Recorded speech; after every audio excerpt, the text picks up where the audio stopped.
सर्वांना नमस्कार। आत्ता आपण ज्ञानेश्वर कोटकर साहेबांच्या प्लॉटवर आहोत। गावाचं नाव आहे पिंपळे, तालुका संगमनेर, जिल्हा अहिल्यानगर। आत्ता हा डाळिंबाचा प्लॉट आहे।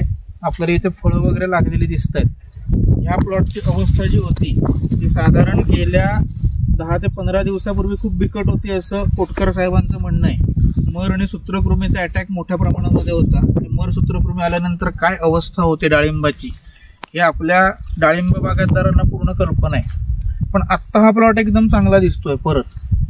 तर आपण त्यांना विचारूया त्यांनी नेमकं याच्यासाठी काय काय उपाययोजना केल्या किंवा त्यावेळेला त्यांची मानसिकता काय होती। नमस्कार कोटकर साहेब। 8-9 दिवसापूर्वी ज्यावेळेस प्लस आमचे सर येत असतात त्यांनी ज्यावेळेस मुळी उकरली तर पूर्ण मुळी चॉकअप झाली होती। बरं। आणि पांढरी मुळी ही दिसतच नव्हती। जी मेन रूट होता तो पण सडल्यातच जमा होता अतिपावसामुळे। 9 दिवसापूर्वी मी नेचर केअरचं WMF दिलं तर पुन्हा माझी मुळी 6 ते 7 दिवसातच ऍक्टिव्ह झाली आणि फळांची साईज तुम्ही बघू शकता, पूर्ण ग्रोथ पण झाली। आणि चमक आणि नॅचरल जो पण म्हणतो आपण तो पुन्हा आला। ओके। आणि ही मुळी इथेच,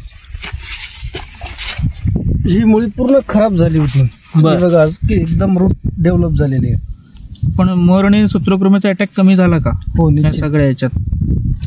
हे किती क्षेत्राला सोडलं तुम्ही? 9 किलो, 1.25 एकर, 1 एकर जवळपास।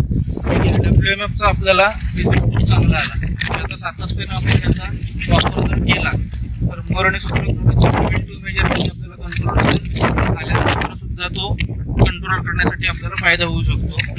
त्यामुळे कृषी WMF हे जे उत्पादन आहे हे आपल्याला मर, सूत्रकृमी त्याचबरोबर डाळिंबाला डायबॅक या तीनही आजारांवरती काम करतं। यासाठी बेसिकली फळबागा असतील किंवा डाळिंब असेल, भाजीपाला असेल, या शेतकऱ्यांनी जर व्यवस्थित त्याचा वापर केला पहिल्यापासून तर आपल्याला त्याचा निश्चित फायदा होऊ शकतो। आपण शेतकऱ्यांना काय सल्ला द्याल?